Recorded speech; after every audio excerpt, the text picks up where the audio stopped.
Thank you, Chairman Costa and Ranking Member. You're welcome. Johnson. Appreciate it. Today's hearing represents much of Kansas' legacy. I get to represent the big 1st District of Kansas, and former Senator Bob Dole used to be in this seat, and he paved the way, of course, for the McGovern-Dole International Food for Education and Child Nutrition Program, which, as you all know, helps fight hunger by providing nutritious meals to children in schools in developing countries.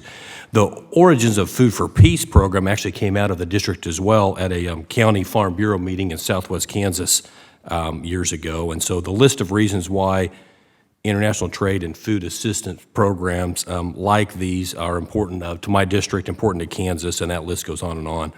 Mr. Charles, first off, a question for you. Kansas is the wheat state. Wheat's the #1 commodity used in U.S. donations. If you add up all of the aid destinations, they would represent a top 10 market for U.S. wheat.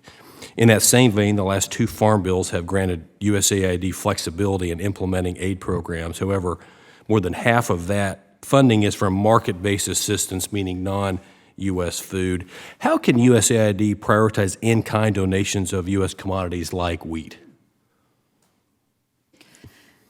Kansas certainly has a very proud legacy when it comes to food assistance overseas. I will say, as you noted, wheat is the biggest commodity that we source here in the United States.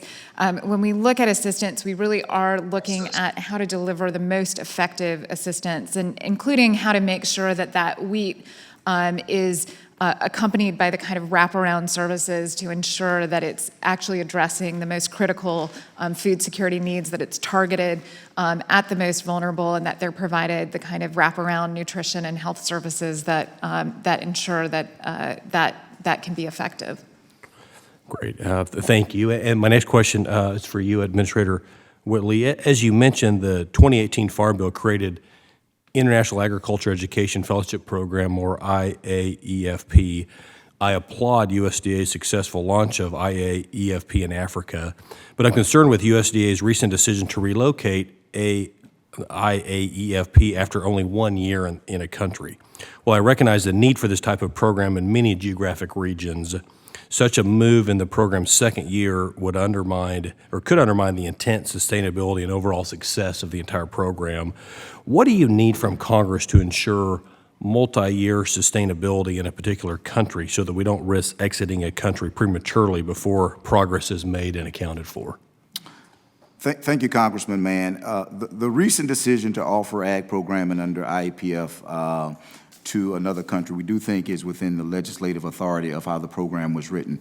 The funding is available on an annual basis, and we award on an annual basis. However, the programs do have a 3-year component to it. So we will monitor and assess the program over a 3-year period for its overall effectiveness, but we can only allocate the money on that annual basis. Great, thank you. I believe that IAEFP, to be successful, the department must find ways to extend its presence in awarded countries or regions. We can't expect to monitor any program with only a year's worth of results. I just think, once these programs are stood up, we've got to do it for a few years to really know if we're having results, and there has to be a sense of longevity and sustainability to see effectiveness and really effective use of tax dollars. So thank you both for being here and for what you do, and with that, I yield back.